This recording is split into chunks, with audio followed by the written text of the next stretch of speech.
Bueno, muy bien, y nos vamos a meter a partir de ahora en esta entrevista que vamos a realizar sobre un tema que ha estado en la arriba de la mesa en las últimas horas, que ha generado, por cierto, un poco de polémica, de debate. Tiene que ver con la propuesta, la idea impulsada por el presidente de la República, el doctor Tabaré Vázquez, respecto a los denominados medicamentos de alto precio para lo que es la actividad del Fondo Nacional de Recursos. Está teniendo obviamente repercusiones porque, por ejemplo, desde el Sindicato Médico, la Clínica de Litigio de la Facultad de Derecho consideran que el texto es cuestionable por un lado y que tiene visos de inconstitucionalidad también, entre otras argumentaciones, y por eso vamos a recibir a Juan Sereta, director de la Clínica de Litigio de la Facultad de Derecho de la UDELAR, para charlar justamente de estos temas. Juan, bienvenido y gracias por acompañarnos. Buen día, gracias a ustedes. Bueno, entre otras cosas, vos has tenido algunas expresiones como que esta idea que impulsa el presidente Vázquez es hasta neoliberal, si se quiere. ¿Por qué digamos, esa oposición a incluir, como ha propuesto Vázquez, esta idea a través de un proyecto de ley, obviamente? Porque nosotros tenemos en la Constitución un artículo, el artículo 44, que establece de alguna manera un principio de igualdad en el acceso a la salud, donde dice que todas las personas tienen la obligación de cuidar su salud y que cuando necesiten alguna terapéutica en especial, si no pueden acceder por sus propios medios, el Estado les va a garantizar el acceso. Esa es una disposición constitucional que permite que aquellos que no tienen recursos, en los términos de la Constitución dice indigentes o carentes de recursos suficientes, esas personas que no tienen recursos para acceder a la prestación de salud que necesiten, el Estado se la deba garantizar. Ese es el principio constitucional. ¿Vos decís que esa máxima no se cumple? No, esa máxima se está cumpliendo gracias a la justicia, porque cuando no se cumple, se hace un juicio y los jueces condenan al Estado a cumplir con esa máxima. Ahora, el proyecto de ley que el presidente Vázquez envía al presidente electo quiere interpretar este artículo diciendo esa igualdad se va a respetar, pero siempre y cuando se trate de medicamentos que están en el formulario. Si no están en el formulario, no va a haber igualdad en los términos que plantea este artículo de la Constitución. Y eso, de alguna forma, es vaciar de contenido la garantía que nos da la Constitución, que le da a los que no tienen recursos suficientes o están en situación de indigencia. Claro, y si no están en el formulario, ¿no quiere decir eso que en realidad el efecto terapéutico que plantean no es probado? No, justamente a eso me referí yo cuando el presidente habló en la justificación de este proyecto de ley de que se reclamaba agua de Querétaro o que se reclamaban medicamentos que no tenían evidencia científica. Eso no es así. Todos los medicamentos que se reclaman tienen evidencia científica. Es más, los jueces lo que controlan es que existe evidencia científica. Pero para ponerte un ejemplo, el medicamento más reclamado en el 2019 fue el pembrolizumab, que integra la inmunoterapia para la oncología. Es el medicamento que obtuvo el Premio Nobel de Medicina en el 2018. O sea, ¿a alguien le parece que no hay evidencia científica de un medicamento que tuvo el Premio Nobel de Medicina? Y así podría seguir, porque la mayoría de los medicamentos, por no decir el 100%, no quiero decir el 100%, puede haber uno que no, pero el 99,9% son medicamentos que están aprobados por la FDA en Estados Unidos, que están aprobados por la Agencia Europea de Medicamentos, que están aprobados por el Ministerio de Salud Pública, la mayoría. Quiere decir que autorizamos a que se comercialicen en el Uruguay, lo que pasa es que no tenemos plata para comprarlo. Esto llevaría a pensar que si no hay evidencia, le estamos dejando comprar a la gente que sí tiene recursos cosas que no son buenas. Pero además están recomendados por las cátedras. Los catedráticos de la Facultad de Medicina desfilan por los juzgados explicándole a los jueces si el medicamento es bueno o no es bueno, si tiene evidencia o no tiene evidencia. Y los jueces lo primero que miran es eso. Tan es así que en los juicios que nosotros planteamos, en el 2019 fueron 353, creo que no hubo ninguno en que el propio Ministerio o el Fondo Nacional de Recursos discutiera la eficacia. En ningún caso cuando se defiende el Fondo o el Ministerio dicen, no, este medicamento no le va a servir. Ninguno, nunca nos pasó eso. ¿Y por qué cuando van a apelaciones hay algunos tribunales en apelaciones que hacen lugar a esos pedidos y otros tribunales con integración distinta en algunos casos no hacen lugar? Bueno, porque todavía quedan algunos ministros de tribunales y algunos jueces que son minoría, franca minoría, pero que entienden que la decisión de otorgarle un medicamento a un paciente de alguna forma violenta el principio de separación de poderes, en tanto eso es una potestad del Poder Ejecutivo y del Ministerio de Salud y no del Poder Judicial. En grandes rasgos es eso, es más complejo. Claro, pues o sea, la polémica que está instalada arriba de la mesa es la judicialización, en este caso, de la medicina. Yo diría que en este caso no es la judicialización de la medicina, sería la judicialización del derecho de acceso a la salud. Porque la judicialización de la medicina me parece que viene más por el lado del control a la actividad de los médicos. Y esto en realidad es el cuestionamiento de la gente, de los ciudadanos, a una política pública. Eso es algo a lo que los gobiernos en el siglo XXI, en el mundo entero, tienen que acostumbrarse. Las personas ahora ya no consideran que estas cosas son dádivas que nos dan los gobernantes y los súbditos agradecen o no agradecen y los votan o no los votan. No, no. Si son derechos, se pueden exigir, ¿eh? Y la gente toma conciencia de eso, no solo en Uruguay, en el mundo. Y si es necesario llevarlo a juicio, llevan al Estado a juicio, ¿sí? Hubo una explicación, inclusive esto demuestra la importancia que para el doctor Vázquez tuvo la polémica que se generó con su iniciativa, porque la anécdota es que estaba realizando una nota para los colegas de la República y cuando ya estaban redondeando la nota, él entendió que debía dar una explicación porque dijo que se ha tergiversado, esto lo digo leyendo justamente la República, de manera alarmante su posición, porque él defiende la propuesta que presentó al presidente electo, hablando de que van a sufrir los que menos tienen, porque hace un razonamiento de que el Fondo Nacional de Recursos ha ido aumentando el Estado, el dinero que ha tenido que aportar, y él teme por el bienestar de la herramienta. Es decir, es un poco el sentido que le da. Te invito a compartir 2 minutos de lo que dijo el doctor Vázquez para entender también cuál es la posición. No es de ninguna manera que esté defendiendo la posición del presidente, sino atendiendo a ese acuse de recibo de la crítica y la explicación posterior del presidente. Exactamente al revés, porque si cae el Fondo Nacional de Recursos, los que van a sufrir son los que menos tienen, porque los que tienen dinero van a poder pagar los medicamentos. Entonces hay que defender esa herramienta. ¿Cómo? Con razones. Nosotros propusimos un proyecto de ley que dice que se darán los medicamentos que estén en los protocolos aprobados, en las agendas terapéuticas aprobadas por la Facultad de Medicina, por las cátedras correspondientes. Eso hay que darlo todo. Pero día a día están surgiendo nuevos medicamentos tremendamente costosos, que pueden servir o no para una patología, pero que a veces se pide para cualquier otra patología. Y es tirar el dinero. Entonces, para cuidar a los que menos tienen, a las grandes mayorías nacionales que hablábamos al principio, hay que cuidar esta herramienta. Porque también yo me planteo, y alguno va a decir que puede ser una locura, pero ¿qué pasa si viendo ciudadanos de otros países de la región, que acá se dan gratis medicamentos caros, vienen al país, se instalan en el país y empiezan a pedir los medicamentos que no le dan en país X, en el país H, en el país S, pero sí se lo da Uruguay? Y hay una explosión de demanda. No es una medida neoliberal, es una medida de atender a los que más lo necesitan, a los que más lo precisan, cuidar esta herramienta y dar todos los medicamentos que haya que dar, pero que sea la cátedra de la Facultad de Medicina Privada que diga, este medicamento sí sirve para este enfermo, sirve señor, hay que dárselo. Ahora, si la cátedra dice no sirve para este caso particular. Presidente, ¿y eso frenaría el proyecto que usted presentó? ¿Frenaría, por ejemplo, los recursos o la judicialización de los recursos de amparo que se están haciendo? Pero, claro, en estas discusiones que hicimos participó la doctora Salvo, que trabaja en el Poder Judicial, que tiene experiencia en el tema. Y muchas veces los jueces no tienen herramientas como para poder dilucidar el tema. Entonces muchas veces, o algunas veces, termina dilucidándose que hay que dar la medicación por razones humanitarias.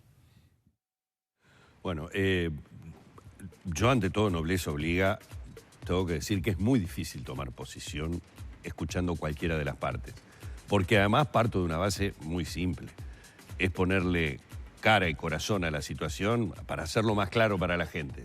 Estamos hablando de una situación en la que está involucrado uno de mis hijos, cambia completamente mi punto de vista con respecto a lo que razonablemente escucho que dice el presidente de la República. Bueno, yo, Humberto, para los demás quiero lo mismo que para mis hijos. Claro. No sé por qué suena tan raro eso. Acá la argumentación es que de repente la herramienta correría peligro. Yo, mira, respecto a lo que dijo el presidente, hay dos cosas que quiero decir. La primera parte de lo que dice, estoy de acuerdo.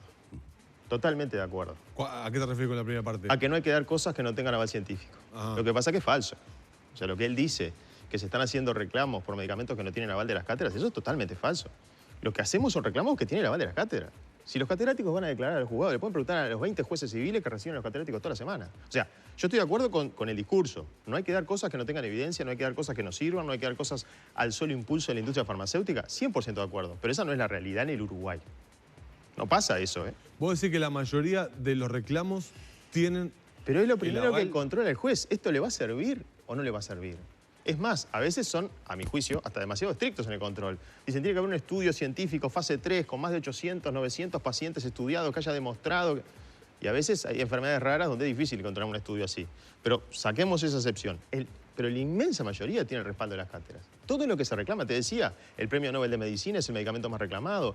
El otro medicamento más reclamado es un medicamento que está aprobado desde el 2006 en Estados Unidos y en Europa. Y en Uruguay está aprobado desde el 2009, de las pautas de oncología, cuando aprenden los oncólogos, eso está recomendado desde el 2009. Está aprobado y recomendado por el Programa Nacional de Lucha contra el Cáncer. Entonces, ¿de qué estamos hablando?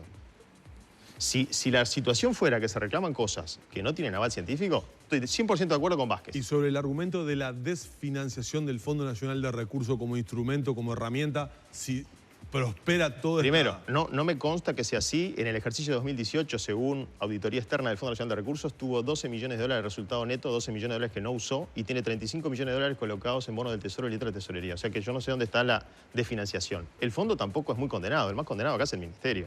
O sea que esto no afectaría la economía del fondo. Los juicios, en la mayoría, el 80% condenan al Ministerio y no al fondo. O sea que tampoco los juicios están impactando sobre la economía del fondo. Y si impactaran, habrá que dotar de más recursos al fondo, pero la válvula de ajuste no puede ser la salud de los más desfavorecidos, para que las cuentas te cierren. Porque es al revés de lo que dice Vázquez. Los que tienen recursos, cuando están en el formulario, lo reciben gratis, y cuando no están en el formulario, lo compran. Entonces, ¿cómo se financia el sistema? ¿Cómo cierran las cuentas? Y con las necesidades no cubiertas de los pobres. Y con la argumentación que lanza él, a ver, tengo mis reparos a cómo lo plantea el doctor Vázquez, pero lo plantea y debo confesar que a la ciudadanía le puede prender una luz roja que es fácilmente prendible, que es la de se pueden venir extranjeros, como hoy tenemos esta... Yo, la verdad, los argumentos xenófobos no los llevo ni para esto ni para nada. En Uruguay se puede tramitar la residencia. No es fácil conseguir la residencia uruguaya, pero del momento que alguien tiene la residencia tiene los mismos derechos, absolutamente los mismos derechos que cualquier otro. Para mí, yo veo personas, no veo uruguayo, argentino, senegalés, venezolano o dominicano o cubano. A mí los argumentos xenófobos sí que los descarto para esto y para cualquier otra cosa. Bien, no es de recibo ni compartible, aunque A mi modo de ver. se pueda poner la herramienta del No, fondo. pero a ver, por como... favor, pero además no pasa, Se sancionó la ley de interrupción voluntaria del embarazo. También se asusaron ese tipo de cucos. Ujú. No pasa. ¿Hay extranjeros que estén recibiendo medicación de parte del fondo en este momento? Humberto, los extranjeros que llegan acá y que nosotros atendemos están reclamando cosas mucho más elementales que esto. No tienen dónde dormir. ¿A vos te parece que van a estar reclamando un medicamento que es novedoso o medianamente novedoso? Ni se enteran. ¿El contenido de lo que supuestamente le presentó al presidente electo se conoce? Sí, es un proyecto de ley bien específicamente? concreto que dice eso que yo te decía. ¿Tiene constitucionalidades, de acuerdo o no? Sí, a mi juicio, Bien. pero no solamente a mi juicio, a juicio de gente que sabe mucho más que yo de derecho constitucional, el profesor Rizzo, entre otros, vacía de contenido la protección de la Constitución. Ujú. Reitero, es muy difícil para el ciudadano común tomar posición y estoy en absoluto de acuerdo. Hemos hecho infinidad de notas con casos puntuales y particulares. A mí se me enciende la luz, debo reconocerlo, imagino lo que le debe pasar a más de un ciudadano, yo que trato de estar informado, cuando es el propio presidente de la República, médico él, Sí. que me dice, cuidado que la herramienta puede tener dificultades si Está seguimos bien. con este ¿Y tema. qué tenemos que hacer si la herramienta corriera eventualmente peligro? Yo primero quiero decir que el Fondo Nacional de Recursos es una herramienta muy valiosa. Ujú. Y estoy de acuerdo que hay que cuidarla.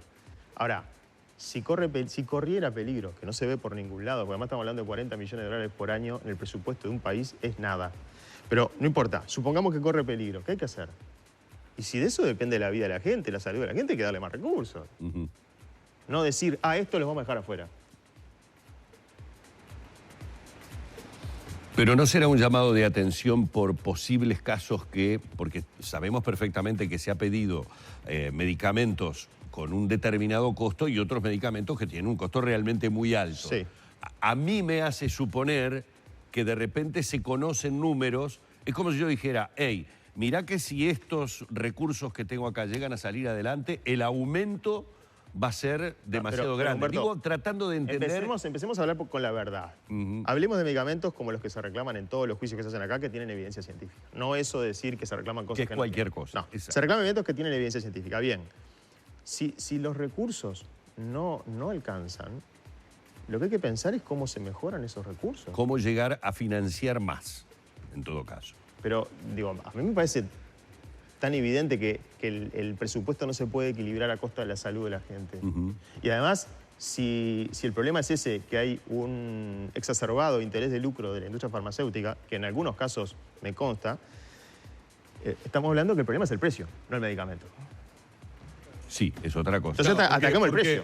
Porque también se argumenta eso. Yo leía el fin de semana un hilo que tomaba una nota tuya de una médica, Jacqueline Ponzo, que hacía toda una argumentación, digamos, rebatiendo un poco tu posición o tu postura frente al tema de los medicamentos de alto precio, diciendo que en definitiva esto lo que termina es alimentando a la farmaindustria. Y bueno, pero ¿quién tiene que enfrentarse a la farmaindustria? ¿Los pacientes? ¿O los vamos a enfrentar diciéndole, ¿sabes qué? No le compramos nada y a los pacientes y a la ciudadanía no le damos nada? ¿Esa es la manera de enfrentarla? Hay que buscar otra, muchachos, por favor. ¿Qué podrían ser? Por ejemplo, compras conjuntas entre los estados. Puede ser, no sé, pero para eso elegimos a los gobernantes. No los elegimos para que dejen sin tutelar derechos para que las cuentas les cierren. Los elegimos para que de alguna manera administren los dineros públicos de manera que los derechos sean tutelados.